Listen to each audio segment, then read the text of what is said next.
Hello once again, everybody. Sorry I did get a little bit late today. It is 1:06, and we're getting closer to that holiday season, the big Christmas. And I end up having to become the dad taxi. Drive the kids here, drive the kids there. Now we got to go here. Now I got to go there. And then my wife says, "Now I got to go to work." And then it's just like a cyclone whirlwind. I still haven't got that curtain back there on that crazy window. Well, anyway, once again, we meet. My name is Trevor Slescu, owner of Monster Hobbies. We are now solely online, so this address doesn't matter. But the website still does, www.monster-hobbies.ca, and you can phone the store 403-652-5019. Just put a 1 there if you're from the States, so 1-403-652-5019, and you're sure to get us. Just don't phone in the middle of the live stream. Anyway, yeah, again, sorry for that light. So, just to begin my station identification, I guess you'd call it. Uh, our site is priced in Canadian dollars. Oh, hi Charles from Indiana. Hope it's going well down there. Our website is priced in Canadian dollars. We offer free shipping on Canadian orders over $75. We accept PayPal and credit cards through our secure credit card system. We don't actually take American Express. I should mention that. If you make a purchase on our website and you use a credit card, at the end of that transaction, it's automatically erased forever, so no one can get your info. If you use the promo code YouTube, so I'll put my web address in here as well. So there's a promo code, and then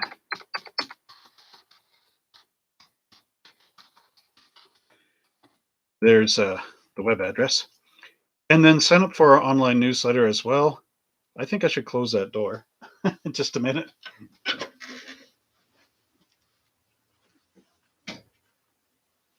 There we go. That looks better, slightly. Okay, so today, I think last week I was talking about, oh, hi, John Pohl. How's it going? I was talking about what we were going to take a look at this time around. And I had mentioned I might do service vehicles, and then a friend of mine says, yes, do those. So this would be, I'm going to put pickup trucks and those sort of things together with this, because I don't really have enough service vehicles to actually make a really long live stream. I don't know if that matters to anyone. So I've combined my trucks and my service vehicles together. So I was kind of in a bit of a hurry, and I think I didn't get a chance to dust everything again. So what I should really do is start calling this Trevor Dusts His Collection and You Guys Watch. That's what the new title is going to be. No, I don't know. Okay, so where to begin? Well, I've got these all over the room, so you got to bear with me here.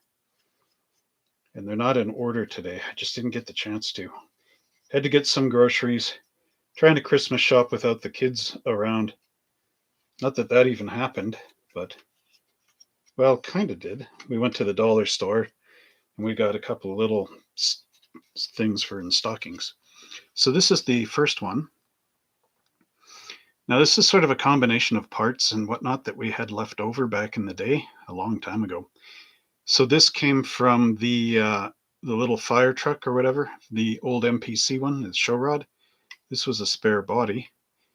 And there's quite a bit of a gap right up the center of that cowl there. But it still has that nice C-cab look. And then my dad had some model railroad decals. These are the rub-on type.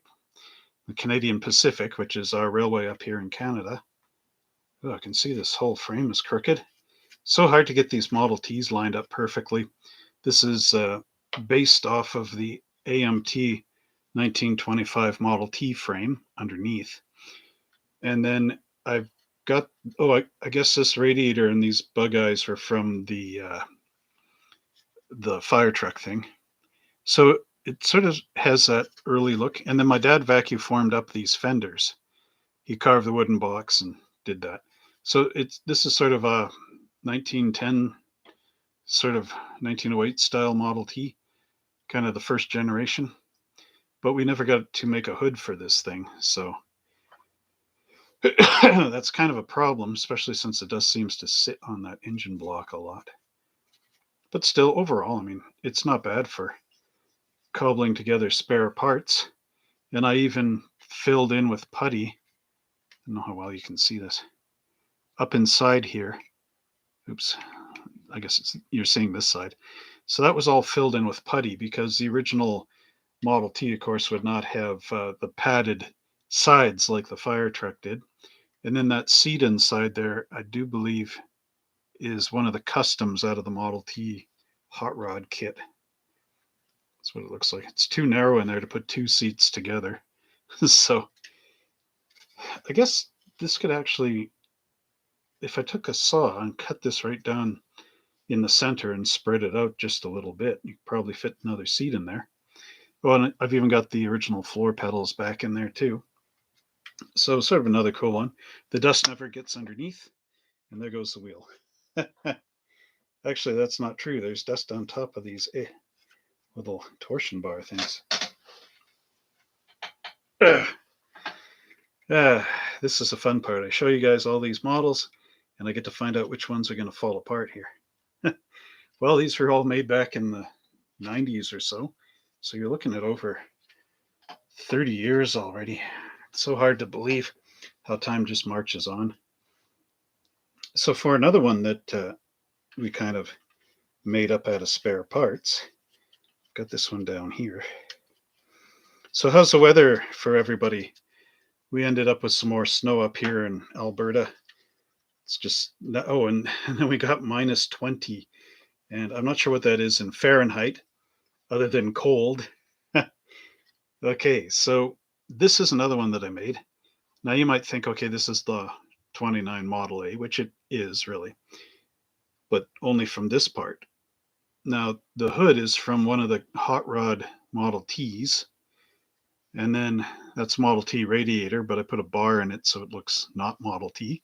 And then I've got my little headlights mounted just on top of the springs. Now I was going to originally cut these out so that the leaf springs had the top on them, you know, like on the frame. But I was really young when I made this thing, and I was using a band saw to cut, believe it or not. Like, how dangerous, right? So it made that chip in there, and it kind of freaked me out. So I stopped doing that, thank goodness. Otherwise, I might not have a finger. And carried on. Now, the front axle is kind of a combination of the Ford drop axle with a weird spring stuck in upside down, and then these leaf springs in here, which I'm not sure where I got those from. And then I used the crossover cables underneath. I'm not even sure if that would actually work. But that's sort of how I did it. And then this has a Model A engine in there, but not really a proper Model A engine, because the whole side on this side is completely flat. This is sort of a, I think, an engine that I made up out of styrene scraps or something bizarre.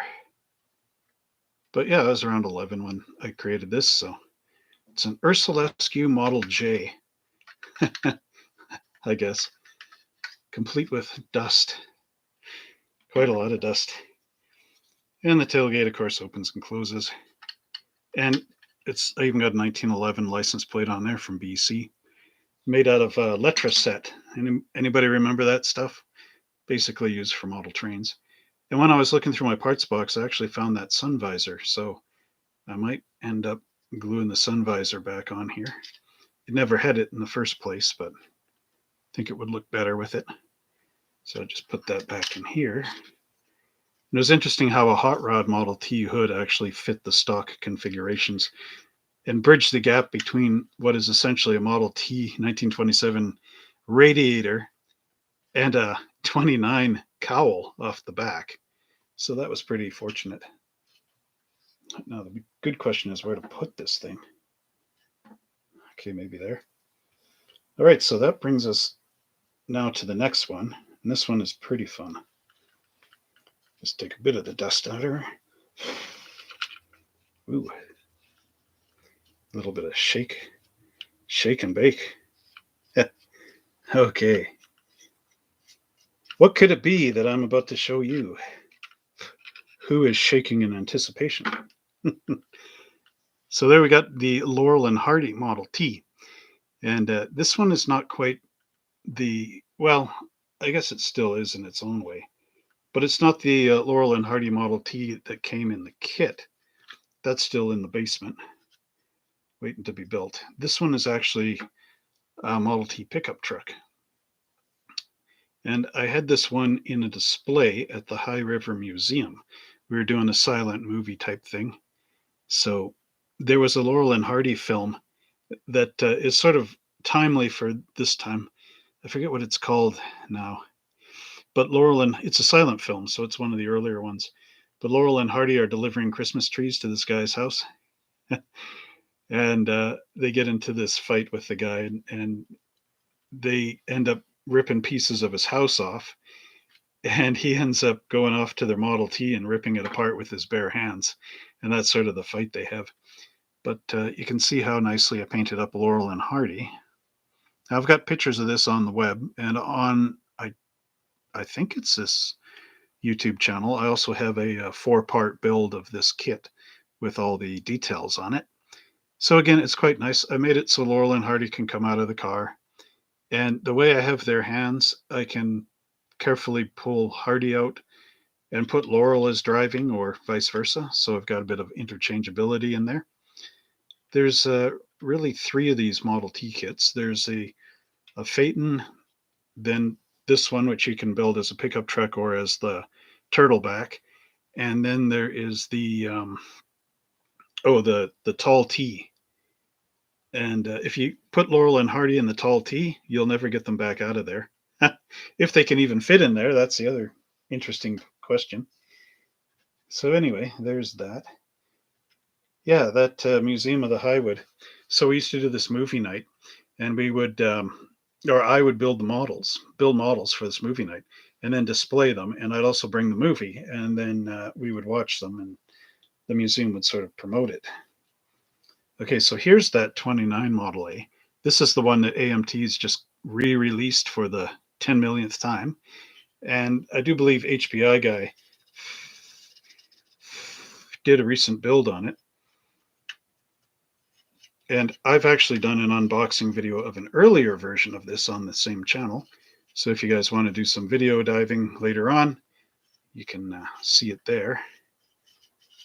Whew. Can't believe how much dust is getting on this. Time for the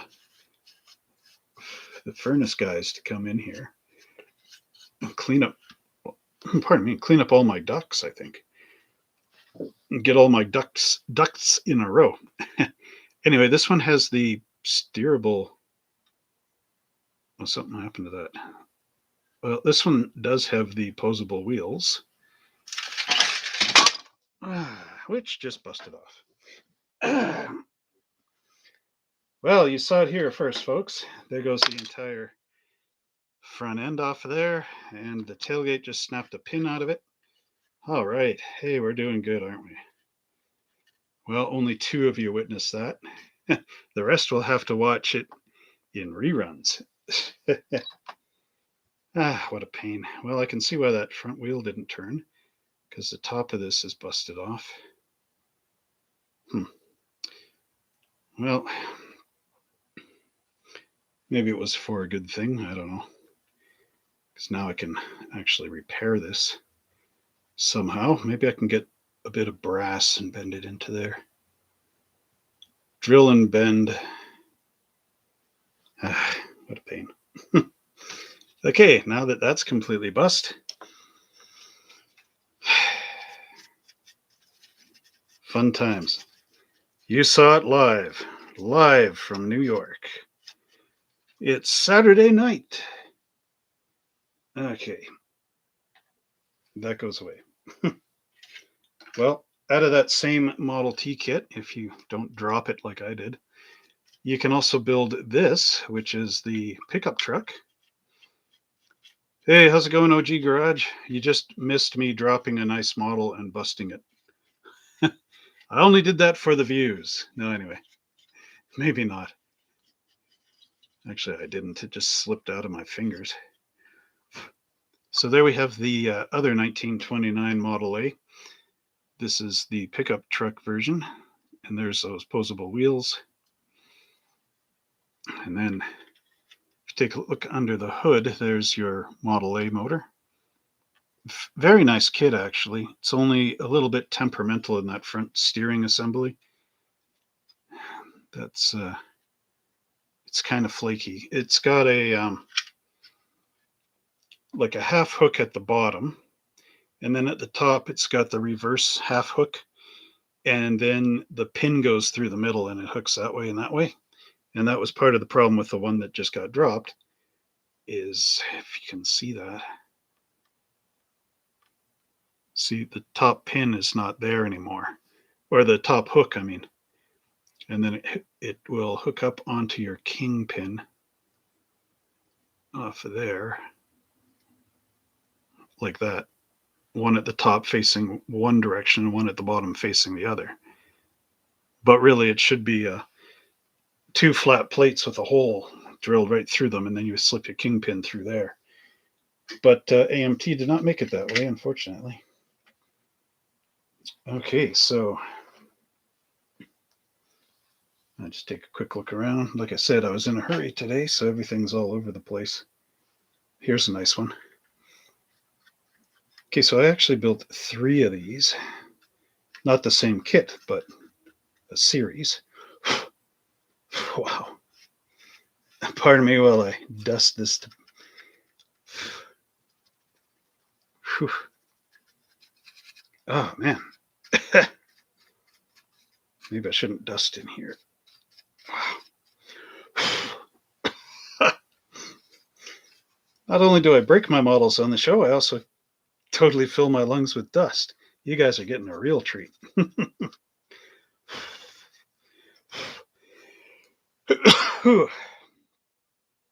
Goodness. All right, here we have the Loss arc welding. This is the AMT slash Lindbergh slash back to AMT again. 1934 Ford, the pickup truck. This one goes together really nicely. One of the better what do you call it, AMT kits of the time. This one has a nice hood that lifts up. Now, my dad built this as a pickup truck, an original back in the day. Ready for me to bust another model? Anyway, my dad built this as a pickup truck back in the day. So I wanted to build mine as the stake bed. And this one, on all of them, it's such a tight fit between the cowl and the radiator in the hood that these hoods are so hard to get off after. Hey, 1964 BC is here. I have a sad little tale for you. I only have one sticker in that size that you want. I saw you ordered something today.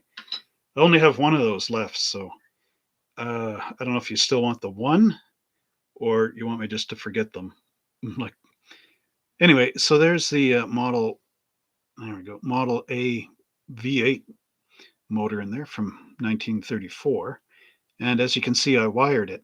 Now, one thing I discovered about wiring the older Model T engines is that the distributor is not like our more modern distributors, where there's like a round pot with the 8 spark plug wires on the top and one in the center for the coil, and they all hang out there.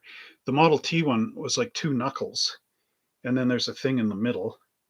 I guess it's almost like a distributor, right? Or not, a differential in the back. So you've got like a central shaft and then 2 on the ends that spin. Okay, one is fine. So I'll just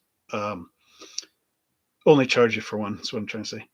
So they've got 4 wires on each side of the Model T one for the 8. And then they rotate, or maybe rotate one opposite each other, something like that. But that's how they work. So if you need to ever wire a Model T 1932 style motor, the 4 go up into the front. And there's also pipes that went over the wires on some of these. That's just how they used to do it. They'd cover all the things. And then I think it was the 60s and 70s where the wires just hang out everywhere. They stopped putting in wire harnesses and things. But this Loss, that was hand painted. It was also, I made a stencil for the lightning bolt because I can't really seem to hand paint lightning bolts too well. I always forget how they're supposed to jag like that. So I end up with something that's all weird. So I have to sit down and think of what they look like and then carve one out and then have a permanent thing. There again is the Letraset on the arc welding at the back. And I made my own license plate. I chose Colorado on there for some weird reason. Well, maybe because the other arc welding trucks are Colorado. Who knows? And then there it is underneath. All of that fits together really nicely. But this was the Lindbergh kit, so it was molded in that high impact yellow plastic, if you guys remember that. Kind of a difficult thing to work with, and I'm glad AMT went back to regular polystyrene. So now let's get that hood back on there where it will permanently jam on for the next time I try to open it. Used trim clad gloss tan inside there for the seats. So that turned out pretty nice. Okay, so got that and that.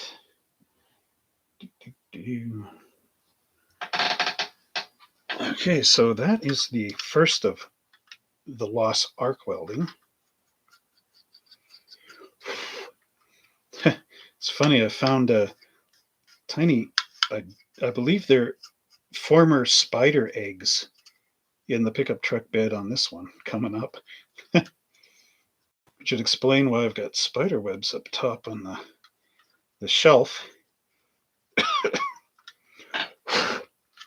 Man, I went to the dollar store today and I totally didn't even think about, but I should have, getting those little cans of compressed air. Should get those because they only cost $4. And I used them on my keyboard and they seem to really blow everything out. It's better than me blowing this in my eyeballs. Okay, so this is a die cast. But I took it apart and I made it match the other Lost Arc welding truck. So this is sort of the evolution here. We got the original in 1934, and then here it is in 1941, when things start to get a little bit better. Although that phone number, if you look at it, I don't know, you can't really see it, but it says 992-3495. So what I was thinking, what it should really be like, it should say something like Yukon 3495. Not necessarily Yukon spelt fully Youkon, but back in this time period, if you ever watch old movies or some of the Great Generation, if you ever got to meet them, they're the kids born when I think how that goes is they were born at the time or just the time before World War One, and then when they were older, they fought in World War II, and they're called the Great Generation because they went through the Great War, the Great Depression, and World War II. But at any rate, yeah, this one is pretty nice. It was a die cast I picked up. It's a Plymouth, which is, well, yeah, it's got the opening side flaps. I repainted the motor in this, I do believe. Yeah, and I wired it. It's hard to see because of the way the light cannot get in there. Oh, wait a minute. Let's try this. Come on. I've got a light ring on this camera. There we go. There it is. So this one's got the Plymouth 6-cylinder in there, painted in Plymouth gray, battleship gray. This one also has the steerable wheels. And I had this on display with the other one and another one that's coming up here a little later on our show. Yeah, you can see it's all screw bottom. And this was already painted in this kind of green. So I just added on that from the AMT 53 Ford pickup. And that's how it turned out. Pretty nice. The tailgate does not open, unfortunately. But I'm always on the lookout for these. Canadian Tire, if you're up here in Canada, They will often have a Canadian Tire Christmas truck right around now. Should go look for it. But sometimes there'd be something weird like a 1925 Durant or um, what do you call it? A Studebaker pickup truck or something like that. So keep an eye out for those if you want something different in your collection. And then, of course, being die cast, you can always pull it apart. You can strip it with lacquer thinner, some of those really hard abrasives, because you're working with metal, right? And then you can sand down all the seam lines on the metal with files and sandpaper, smooth it all out, and then paint the thing over, and they look great. Or sometimes you luck out and they're already painted, but they will bake the finish on there. Well, that's another thing you can do. Bake your paint on metal only. Don't do it on plastic. You're going to be in trouble. But you can bake the paint in your oven at you take your oven and you go as low as it can go. Mine goes down to 170 degrees. Most of the time the oven will be 350 and then you go up, right? Well, this one you go down. Oh, and you put your metal model, or you can even do it with wood for the Cub cars. I just realized the side tire busted off too when this fell down. Okay, anyway, yeah, you can bake the paint on there and then you get baked enamel. I don't know if you can do it with acrylic, but enamel for sure.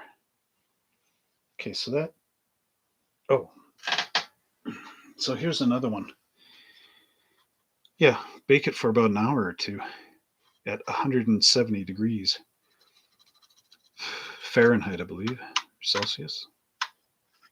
Maybe it's Celsius. 64 Fargo A100 is the newest one from Canadian Tire. Okay, I'll have to hunt that. I don't know if I can buy it, but I like to look at them at least. The Fargo has got that big flat front end, right? I think. Okay, so here's the Monogram 39 Chevy with the big Super Corvette motor in there, or something, 455, 454 maybe. Yeah, 455 is a Pontiac or Oldsmobile. This one is nice. Goes together well. Has opening door in the back. Then I use that funny tan color again that looks like it's orange. There you go. And white wall tires. I do believe I did this with the wheel spinner. No, I didn't. So I hand painted those. Again, very nice model. I don't know if it's how recently this has been out, but this paint color, I guess this was in the 90s. I must have made this because I had a Toyota and it was a 1975 Toyota. And I repainted it and I painted it with this purple color. This was left over from that. And then I've got that Dr. Feelgood Miracle Elixir decal, and it's got the gold leaf in there. That was cool. But I don't know if this has been around recently after that. Maybe. I just didn't look for it. Okay, here is the next version of the Lost Arc Welding truck. This is the most recent that I have. I don't think I have any more of those decals, so I can't make another. This is a two-tone using, of course, the lacquer green, another thing from Canadian Tire, as well as a lacquer black for the front. The tires and tubes that are here, that decal came from the Lindbergh stake bed truck. And then now on this one, I flocked the front seat and then I painted it with spray paint and made it look like a really old wool blanket they used to put on the seats. There's some Chinese food in there and a little wonton box and some sunglasses. There's a 6-pack, the beer top thing. That's all done in photo etch brass. And then there's the Model T motor, or the 53 flathead Ford motor. And this is the one with a distributor on that side. So you can see everything going up into the more modern style distributor. I know the color is not bad, not the greatest on this. This camera really washes things out. Then I've got the top comes off, and I put in the bare metal foil on all those rails. Oh yeah, 1964. I sent you bare metal foil last time, but it wasn't the ultra bright. So I just sent you what I had because the ultra bright was sold out. It just didn't get off the website. I'm still trying to find, what is there and what isn't. Because when I had the physical store, yeah, it's got the holes in the bumper too.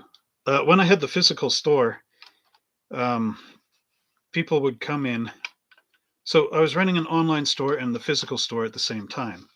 And whatever I could get the time to put in online was sitting in the physical store. So the problem with that is, just a second, where does it go now? The problem with that was that people would come in and they would buy something off the shelf. Now, at Christmas time here, you get so many people coming and buying stuff off the shelves that an item may be on the website that should have been removed like a month and a half ago, but because there was so much going on, I couldn't keep track with it all. So I've been working hard to get rid of and hide all the dead leads on the website now that I'm only online. And sometimes every now and again you find that there's a number wrong or something, but I've got 7,000 items on there. So it's really hard just to go, through all of them. Remember that Star Trek The Next Generation episode? I think it was in the original series, they had one called The Naked Time. And then Next Generation had one called The Naked Now, which was supposed to be like carry over into that one. And The Naked Time is it was based on what happens if everybody on the Enterprise was drunk. So they contact, that was a story idea. So they contact this space virus that makes them all act crazy.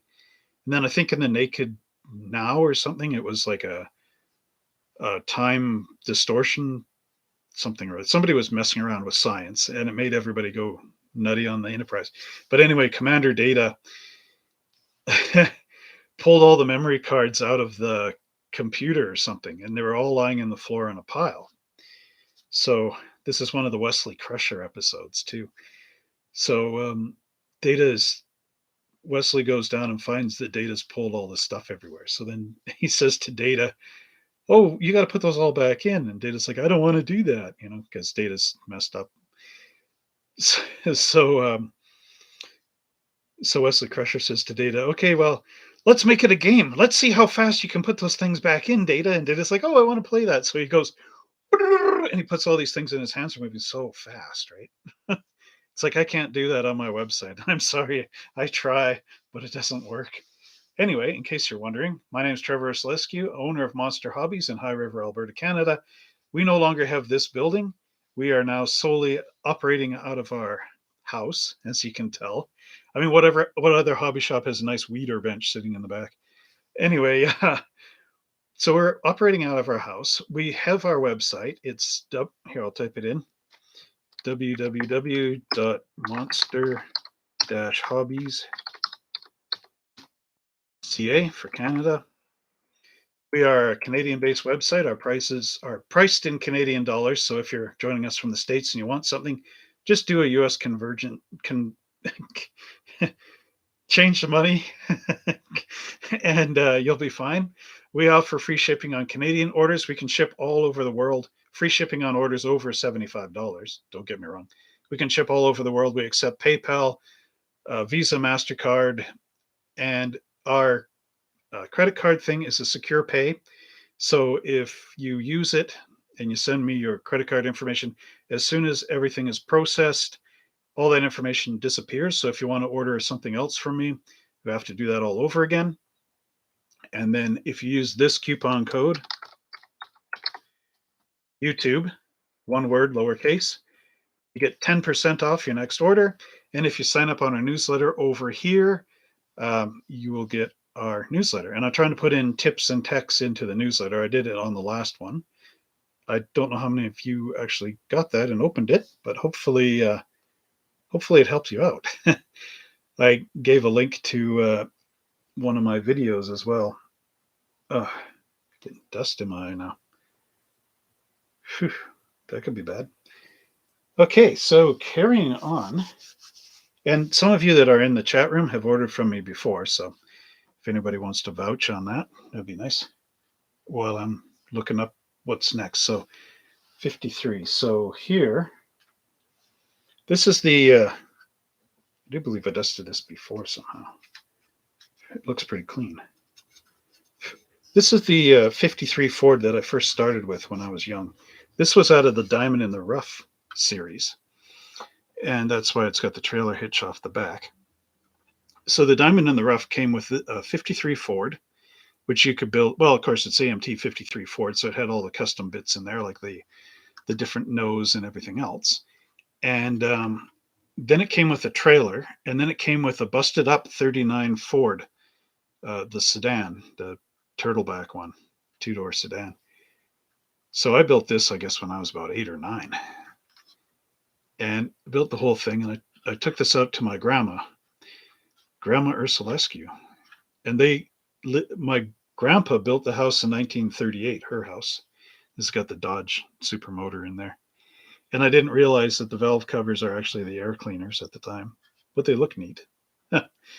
Hemi head, steering wheel upside down, but whatever. Painted with a brush. This is a Tester's OD green. So I took this over to my grandma's house, and I was showing her this one, and she liked it, which was always nice. So this, the trailer, and the 39 Ford. Yeah, thanks, 1969. And he's just up north from me, so probably one of the cheapest postage I have. Getting back onto that 53, I showed this one to George Barris. Or did I? No, I didn't. What am I thinking of? Maybe I did. I don't know. So this has got the custom front end.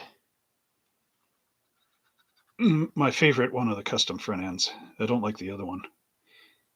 But anyway, I could actually put this the lights upside down too, so that it looks more like they angle out, you know.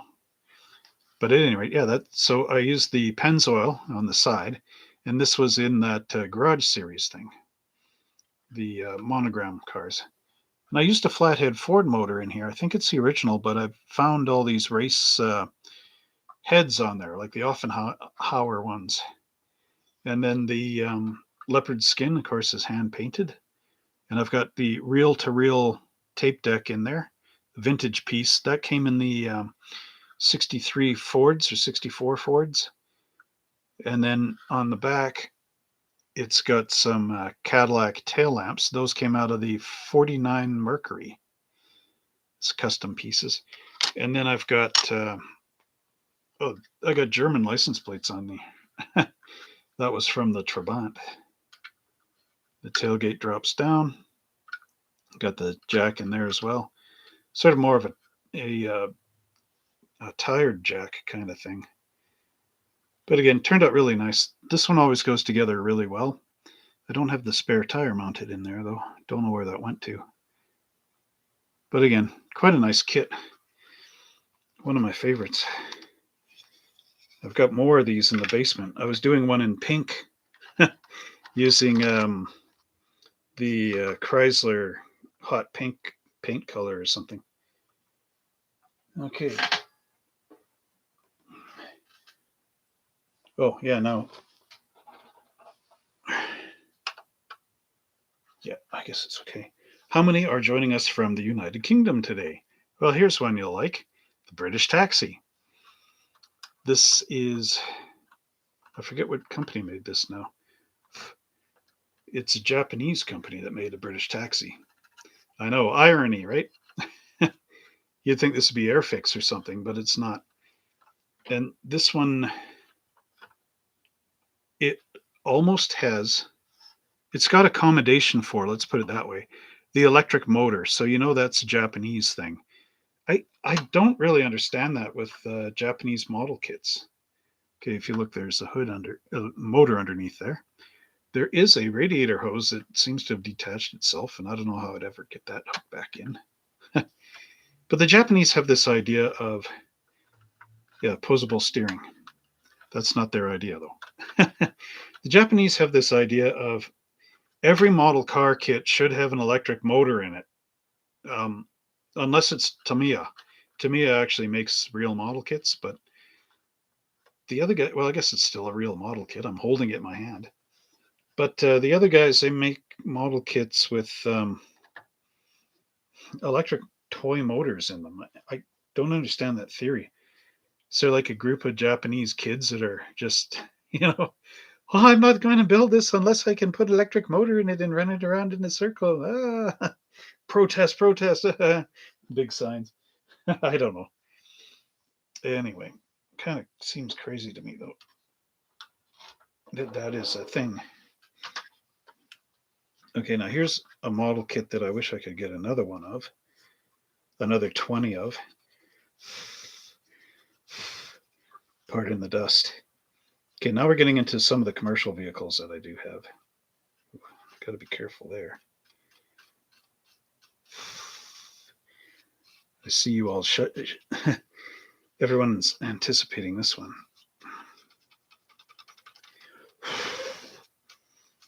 I love the box art on this. You can look up the box art at least. That's always cool. Okay. This one is from our good friends at Johan. The 1968 or 66 Plymouth Fury 4-door police car. And it's so sad. I had the decals for this and I never used them. And they gave you like 6 different police, or 5 police and 1 sheriff. So you could basically make this for anywhere in the world. And I never used the decals because I wanted to do RCMP. 1964 knows what I'm talking about. But it's hard to find the RCMP logo. Actually, it's hard to find pictures of RCMP squad cars. You can find up to a point, but you can't find a lot. Anyway, so I was going to put the RCMP decal on here, and I never got one because, of course, American model cars are not going to have Canadian decals. Sometimes they do, like a license plate or something, but not often. But again, I wish I didn't lose those decals. They had some really cool ones from different police forces. But at any rate, what can you do? I could open the hood. You can see this was molded in blue. There's the Dodge, or the Plymouth motor underneath there. Probably painted the wrong color. I didn't know. Don't blame me, I was a kid. But you can see the dust in here is terrible. This almost looks gray. It's supposed to be black. What can you do? Still, like I say, oops. That's where the side window is. Like I say, I wish Johan was still around, or like Mobius or somebody would pick up the torch and police car up some of their offerings. Just make a new body in some of these sirens and stuff. That'd be great. And I see one of the guys in Facebook. I'm not going to critique his model building because it is really excellent. But I see he's taken some of these Johans and he's turning them all into wreckers. And I mean, that's okay. I don't mind. But at the same time, it's like, that's a Johan. What are you doing? Anyway, I guess it doesn't matter. As long as everyone's happy. Oh, I skipped a year or two. Sorry. Let's go back to the 50s. So here, couldn't get away without showing the Ecto 1 at some point. This is actually the Ecto 1A, and it's not that dusty. I had this at the store on display until we had to leave the store. But anyway, there's the Ecto 2. I do have the Polar Lights Ecto 1A, and I did an unboxing of that on this channel as well. And they're almost, for a company, 2 different companies that made the same model, they made it in the same way. This does not have an engine in it. It's a promotional style. The undercarriage is one solid pan from front to back, and there's no rear axle or anything like separate. It's all molded in place, and it uses the good old Goodyear Polyglass GT tires, which were stuffed in almost every model, I swear. Even in 32 Fords, they stuffed these tires in. I did a research on the tire history. These Goodyear Polyglass GTs are bias belted tires, and they came out in the 60s and lasted through a little bit in the early 70s until the radials replaced them. But there's such a, I don't know how to put it, that AMT used them to the point where they were generic and like painfully generic. It was every model car had them. But at any rate, oh, never noticed that. Bit of play in the axle hole there. But yeah, this is from the second movie. It'd be cool if AMT came out with one from the third movie, although it's really much the same. Try the green stuff chrome. John Pohl is saying the green stuff chrome. Great chrome paint. I'll have to do that. I got so used to bare metal foil and dealing with that, cutting and slicing it, that, oh, someone's calling. Oh, don't worry, folks. It's just one of my wholesalers. I can always phone them back. It's IMEX Models. If you're familiar with IMEX Models, they make a lot of military stuff. Okay, so I don't have any money to order stuff right now. I'm trying to rebuild the empire, or the emperor. No, the empire. My hobby empire. Actually, I'm trying to get it all online. That's what I need. I need people to come here and put this stuff online for free. The sad part is only one person can operate the computer at a time. Otherwise, it overloads and jams up, so it's still me. And guess what? I'm not paying myself anything, so I guess it is free. Oop, I think some of you can see what this is. This one's kind of a custom. It's not really like a proper service vehicle, but it is what it isn't. So what it is the Tom Daniels, right? Tom Daniels garbage truck. And how do you like my surfboards there? Spray painted and hand painted.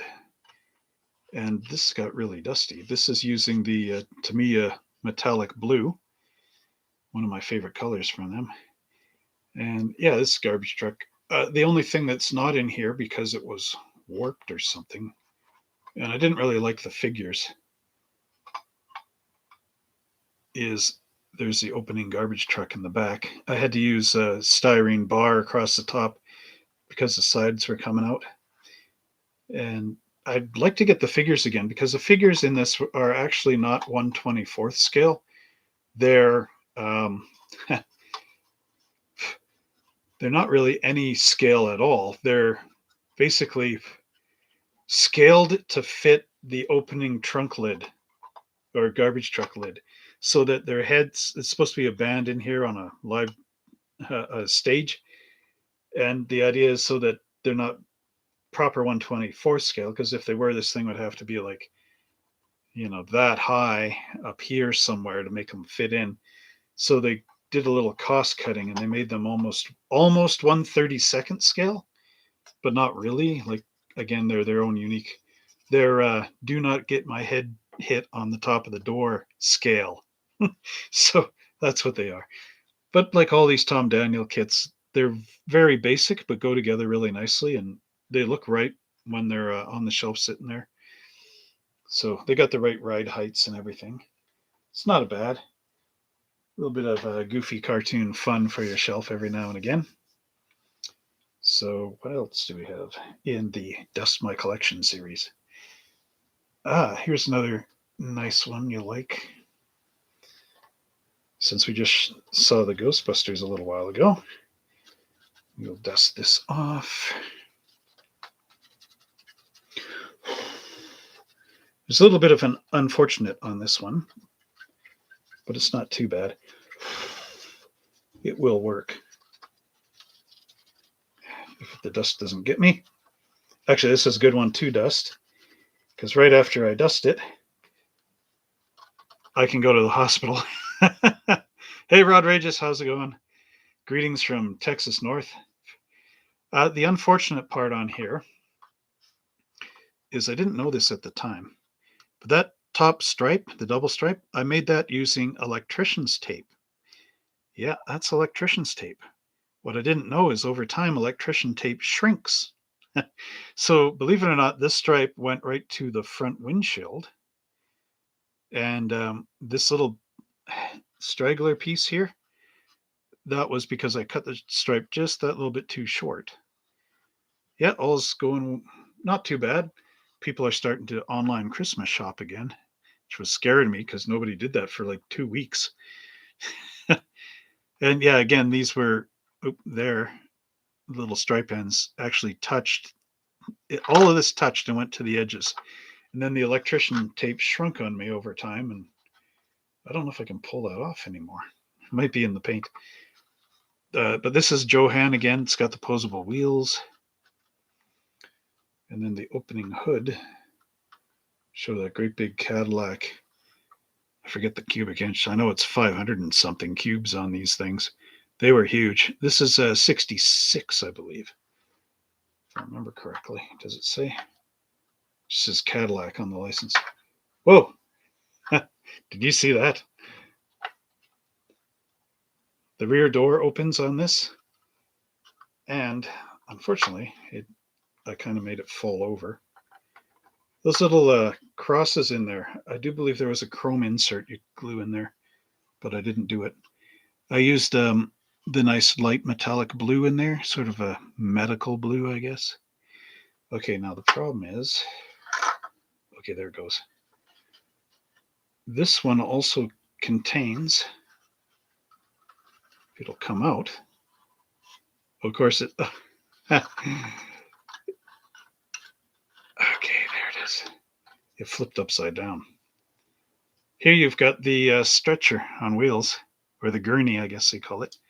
I actually have another one of these somewhere, but it's missing one wheel. So that's not any good.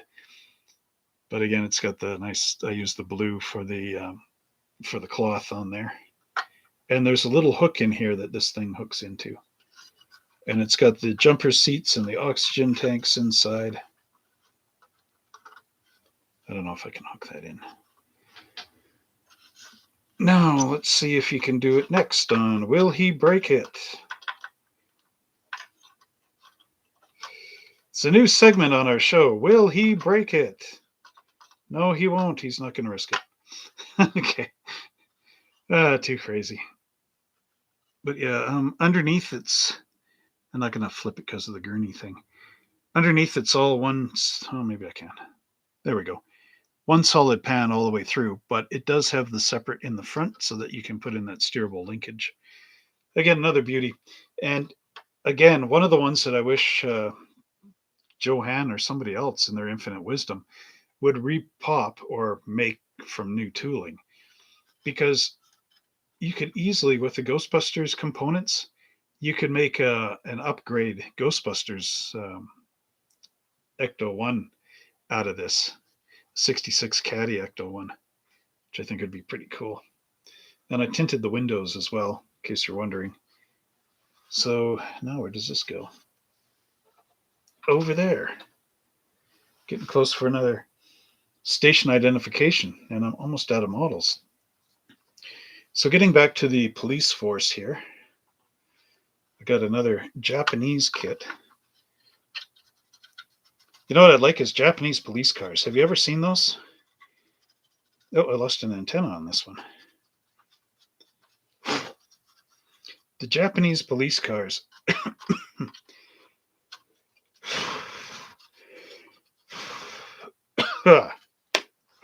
Man, quick, get the ambulance back. Where is it? Okay, this is a Dodge police car, like a 77 Dodge Monaco or something. And again, black and white for the RCMP. And right around this time frame, the RCMP went from black and white cars to what do you call it? Blue, dark blue and white.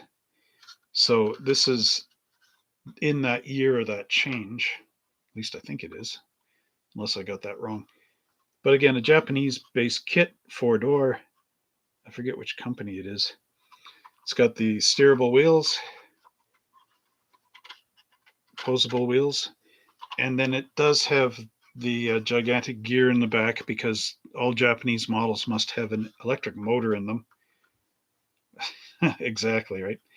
And you can take this apart and put your batteries in it. I did have this driving around once when I was young. Again, it needs the RCMP decals. It's got holes in here for spotlights and stuff, but you don't need them on all your models. Anyway, the Japanese police cars are kind of black and white, more white and black, but right in the front on the hood, they have this triangle that comes up in black, and it looks neat. It looks really smart. So John Paul is saying that kit is coming out from AMT soon. And Mr. Rotten Scurvy Dog is saying those are worth some big bucks. I think he's referring to the ambulance. I know, eh? There's a dragster one of these too. I think it's a hearse. I have the hearse. I'm building it. I'm not selling it. I did unbox it, but I want the hearse to go with this one. And it's the Heavenly Hearse. And that's another one. You need like 5 of those to build it in all the different ways. Well, there's 2 ways. One's a surf hearse and one's stock. But you know, you want to have them, right? You want to build it as a hippie and the other one. Yeah, lots of money in this. Probably 130 bucks or something, maybe. Oh, you want to talk about? Oh, hang on a minute. Before I cause an accident trying to do it, I already broke one model today. You can rewind the footage and see what I broke. So my friend has let me get this back into our inventory. It's for sale on right now. This is a 70 Mitsubishi Colt Galat. You can see it on our www.monster-hobbies.ca. It's like one of the only Japanese cars I have for sale right now. Anyway, I was looking at this thing, trying to find a price for it, and I decided on not as expensive as what I found on eBay. They want 130 bucks for this thing on eBay. That's in US. So mine's not that expensive. And anyway, you can get that. Now's the perfect time for a station identification. AMT, oh, Mr. Rotten Scurvy Dog is saying AMT is bringing out the Ghostbusters car without the gear as a Surf Shark Wagon. Yeah, I've seen that one. Yeah, I'm not sure on that. I do think that Jimmy Flintstone or somebody has a resin hearse conversion body. I don't know if it's him. Don't quote me on that, but I know one's out there. Okay, so here we go. My name's Trevor Ursulescu, owner of Monster Hobbies in High River, Alberta, Canada. This is no longer our address, so just pretend that's not there because we are now online 100%. You can find us at www.monster-hobbies.ca. You can phone the store 1-403-652-5019. Okay, Mr. Rotten Scurvy Dog says Jimmy does have that. Yeah, that would be a good thing. Get the Shark Wagon, flip the body in the trash, and get the hearse one from Jimmy. Our website is priced in Canadian dollars. We offer free shipping over $75 on all Canadian orders. We can ship to the States. We can ship to Europe. I've got my map over there. I think you guys have seen that a few. Whatever. Okay, so here's what I've done in Europe. You can see I've gone from basically almost every Scandinavian country except Norway, because the Norse people don't like me. No, I don't know. Maybe they haven't found my website yet. Maybe that's the truth. See, they're in Germany, and I've got Switzerland and France and Belgium and Italy. sort of this corridor that goes straight down and even into the United Kingdom. And then Brazil, one pin in Brazil. There's a USA and Canada. So basically we just mailed up to the Yukon. Sorry, the Northwest Territories. And the Yukon. I got one there too. I just saw that. We ship anywhere Canada Post will ship. I even ship as far away as Edmonton. And 1964 BC can confirm that one for sure. All the way in Edmonton. I can almost just throw it in the car and drive there. But we let Canada Post do that one. Okay, so that is that. I only have 2 models left. Oh, no. No, I got some more. I missed something there. Mr. Rottensker. Oh, yeah. Okay, I'm going back here. John Pohl says to Mr. Rotten Scurvy Dog that he went to his YouTube channel. And 1964 BC says yes. So here's this is the Plymouth. This model car actually came with all the grills and different headlamps and stuff. It's just a shame I can't remember which Japanese company made this thing. Maybe some of you have seen this before. And of course, Batman has it as well, right? The Joker Goon car, AMT. But it doesn't have the Plymouth grill insert. So where is it? There's the Monaco one. And there's the Plymouth one. So you can see quite the difference. Oh, all the future floor polish guys out there, I hate to break it to you, but eventually you're going to be looking at yellow.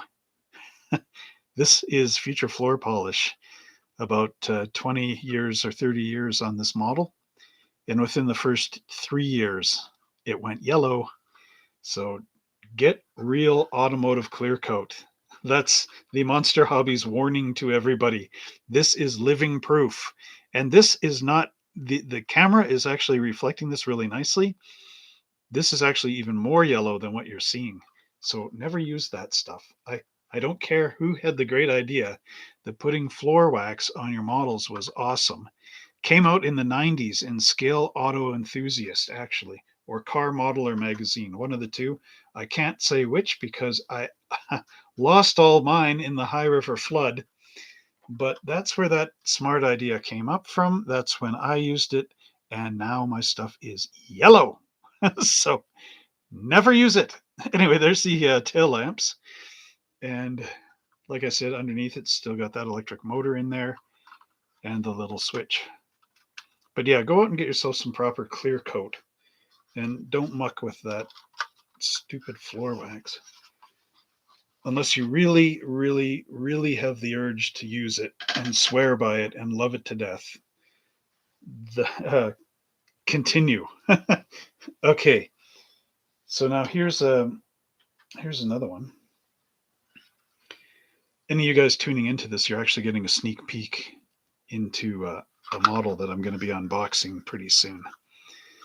So there is my 1978 Monogram Chevy El Camino camper. I just took the top off there because it's going to fall. Yeah, John Pohl, that's smart. Only use 2K clear now. Just use something that's designed not to go yellow. There's the blue tail lamps. Now this one I painted silver, and then I brush painted on Tamiya transparent blue over the top. Blue, B-L-U-E, not G-L-U-E. Don't put glue on it. Again, nice model. It would be kind of cool to see one of these. There's under the hood. That was not the funky turbo V6. Was there a real hood like that, or is that just for this kit only? I'm not sure. I'll have to look up 78, 79 Chevs. Pardon me. Again, another nice kit. It's sort of got a semi-subfloor in here because the bottom of the interior bucket actually has the bottom of the floor molded in place. Catalytic converter as well. This is when I didn't know what color the Chevy motor should have been. Chevy red. It's not really the Chevy red. Chevy red is more like orange. But anyway, it turns out to be a really nice kit. The top is nice as well. I do believe this might have been one of my first metal foil jobs. How many models can I break today? Okay. Behave. You go over there. You're punished. Punished. I cannot touch you anymore. I can't even put you on the shelf. You're just going to stay there. Maybe one of my kids will smash you. I don't know. Okay, now check this thing out. This is what I'm dealing with for dust. Look at that. That's my shelf. I'm breathing this in. My family is breathing this in. Our pets are breathing this in. Where is it coming from? I'm going to check. I should pull that furnace filter. I'll tell you. Okay, anyway. Whew. Oh. This is a 1989. Hang on, I'm getting a surprise in here. This is a 1989 AMT Ford Taurus SHO, or show.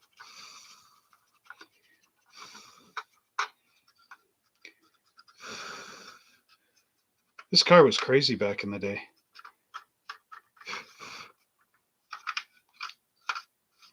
I do believe this came around. I don't think it's a Batman car, but it came out at that time. And unfortunately, the dust is stuck into this black paint. It was some kind of, I don't know who made this paint, but it was terrible. It never dried. It just absorbed all the dust and still continues to. If you wax it, it will absorb the wax. Just garbage stuff. Isn't it funny how black paint just does all this? What happened to that rock hard finish that this stuff used to have? So I painted it all gunmetal steel, I guess, underneath here or something. Kind of odd. But as you can see, I made it into a taxi. Now, in case you're wondering where this decal came from, that is the one that was the extra one on the old British taxi. So I've got an American taxi here. Made that up out of sprue. And then used my dad's model train letter set. Same with the phone number on the side, that or on the back. That's one from the dial-a-cab. The only thing is it never had that headlamp. So that's kind of a shame. There's the front-wheel drive SHO motor. And yeah, back in the day, one of my sister's friends' boyfriends had a stock SHO. And that thing could just power and plow through all the curves. There's the battery for it. Should glue that back in. I've got another one of these kits in the basement. It was a trade-in. No box. Silk flowers to clean. Oh, silk flowers, yeah.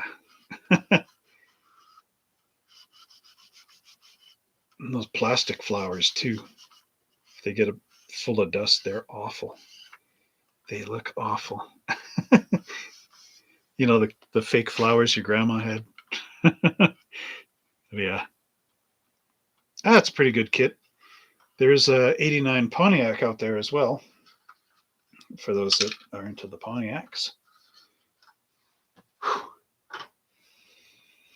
I just got to breathe a little bit. Okay, now we're coming up. I told you this was going to be shorter. We're only an hour on this live stream.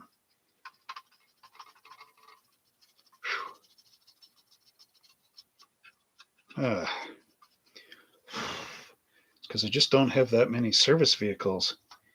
I think I do, but they're not, built or anything. That's why I've got a few on the unboxing videos. There's some really good ones, like the Ravel Monogram 1937 Ford pickup truck and delivery. And then what else is down there? I've got all the Coca-Cola delivery trucks and things. I've got the 1940 Ford panel delivery. None of those are built yet. But this one is. 1990. So far. Oh, the Train Hobby says that. Okay, that's a new term. What is this? 1990 somewhere between 90 and 92 anyway. This is the Ford XLT. I got that right? I had the Chevy C1500 model at one point, but I traded that with somebody or I sold it, one of the two. But I got a funny story on that one. Um, oh, something rattling in here. Under the cover, oh, one of the whip antennas, a door handle, rear view mirror, and looks like a tailpipe extension. Ah, I always put all my spare bits of brake off into the truck pickup beds. So I got to be careful if I turn them over, because you know what will happen.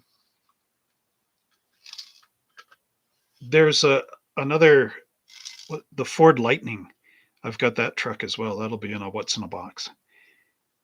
And these kits were really good, but there's so much modern engine into them that it's like you're doing nothing but putting in hoses and wires and wire boxes and everything else. But the end result is quite nice.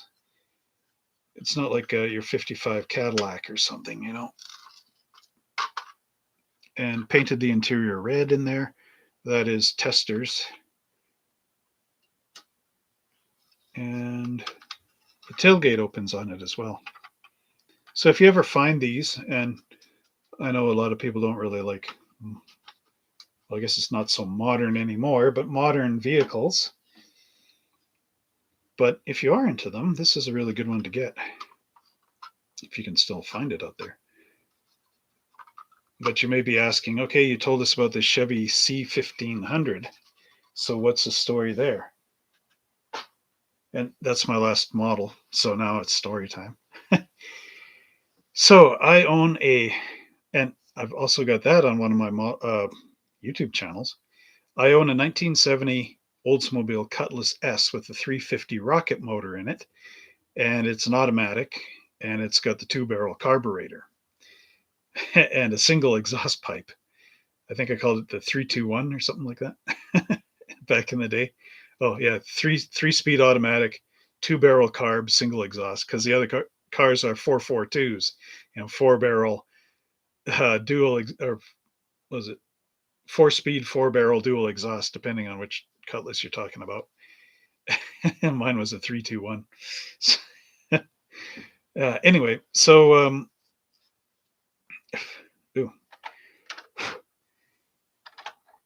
I grew up in British Columbia, in North Vancouver, and this was in the 90s. Of course, when I turned 18, 19, early 20s, and I had got this Oldsmobile Cutlass from a dealer lot. And there's a spot when you're going from the lower part of North Vancouver and you go up into the hills, and it's called the Cut. It's called the Cut because all the trees are cut off going up the mountain, and it's this big giant 3-lane highway or 4-lane highway that goes up.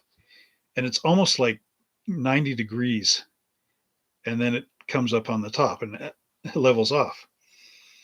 So when I was young, I used to go cruising around North Vancouver all the way out to West Vancouver, all the way back out, and do this big loop, right? That was my drive, Sunday drive, or whatever you want to call it.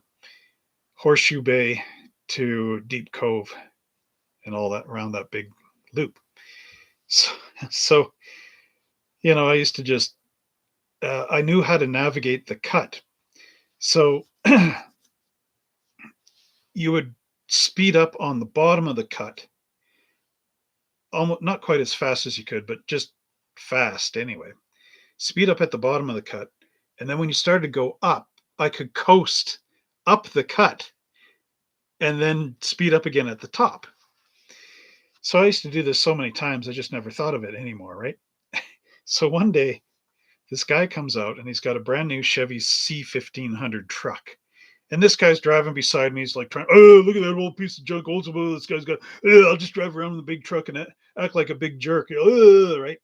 So, So I'm looking at this guy and I'm like, oh, okay, you want to race A? I guess, okay, well, I'll just speed up a little bit and then I'll let you catch up and then I'll speed up a bit more and then I'll let you catch up, right? So I was doing this sort of cat and mouse with this guy. So I get to the cut and now I realize, okay, now I'm going to have to gun it to get up the cut.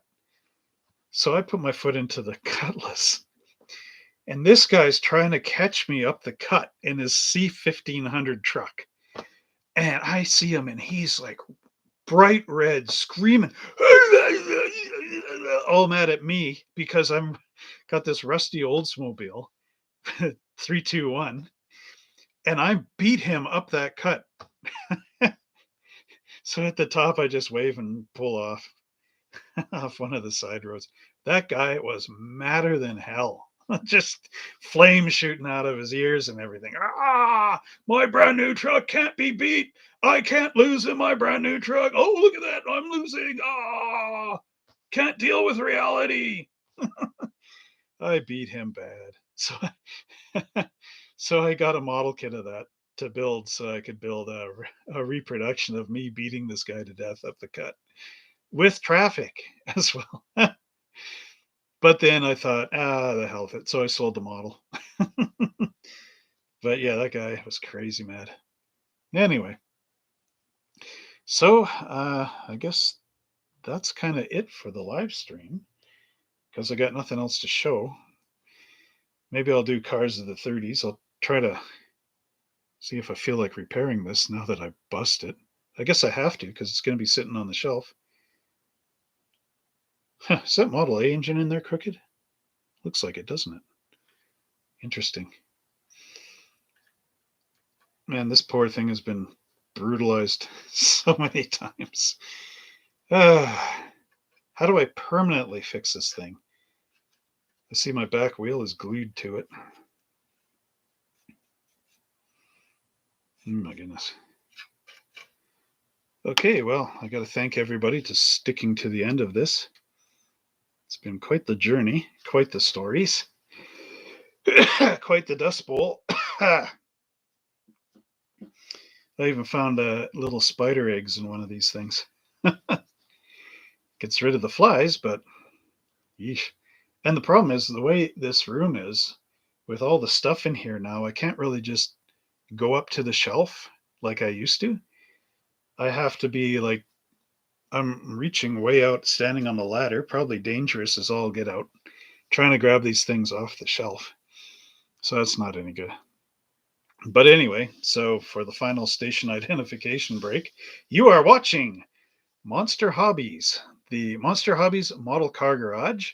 I want to thank all my Monster Hobbies mechanics for tuning in. That's all of you guys, everybody that talks in the comment section as well. We are an online Canadian hobby shop. This address doesn't matter anymore. This one does, www.monster-hobbies.ca. And our phone number is still in existence for you in the States. It's 1-403-652-5019. In Canada, 403-652-5019. In Canada, long distance, 1-403. Anyway, you get it. Our website is priced in Canadian dollars. We offer free shipping on Canadian orders over $75. We can ship all the way around the world. Contact us for details. We accept PayPal and credit card. We use a secure Interact system. So any of your credit card information is after the the item is purchased. It's the dust it's getting to me. After the item is purchased, all that information gets destroyed digitally and everything, so nobody can trace your credit card numbers or any of that stuff. Even it gets lost from me. So if you want to order something in another month from now and you use your credit card again, you got to re-enter it and reprocess it, and then it gets dumped again. If you type in the promo code YouTube as one word with no capitals, which I can do right here actually. Okay, so check out that chat box because here it comes. Website www.monster-hobbies.ca, and then promo code YouTube like that, and you get 10% off.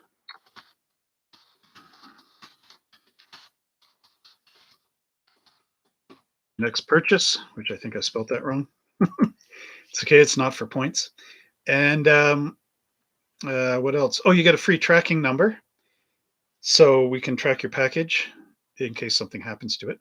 And on our website, if you sign up for a newsletter, there is a thing that looks like on my webpage an old airmail parcel, and it'll say sign for our newsletter. And that will get you to our monthly, bi-weekly, trying for bi-weekly. Although the next one will end up on Christmas Day. I don't know if you got, is that going to make somebody upset? Hey, it's Christmas Day. Yay. What's this in my email box? Buy stuff for Monster Hobbies. I don't know. Maybe I'll make that one a few days after. I'm thinking of a Boxing Day sale, digital Boxing Day. But anyway, so that's what you get once you sign up for the newsletter.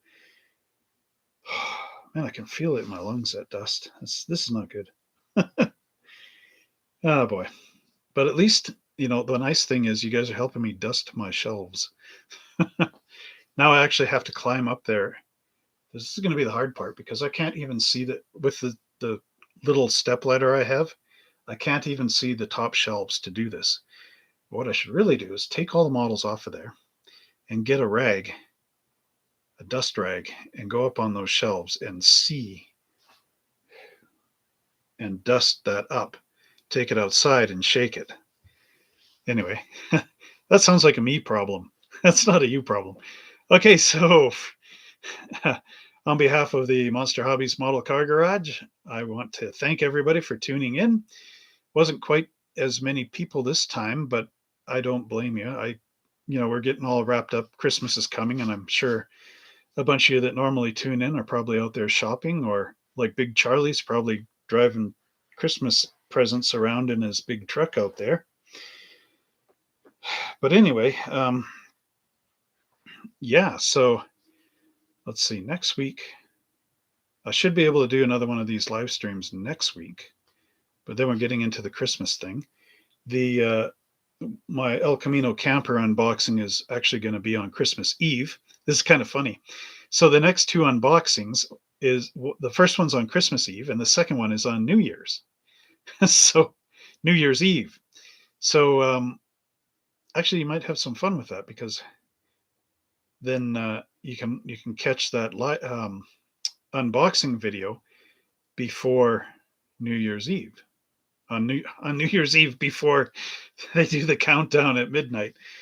Yeah, man, I dusted myself good. Okay. Anyway, until next time, everybody, thanks for tuning in, and happy model building.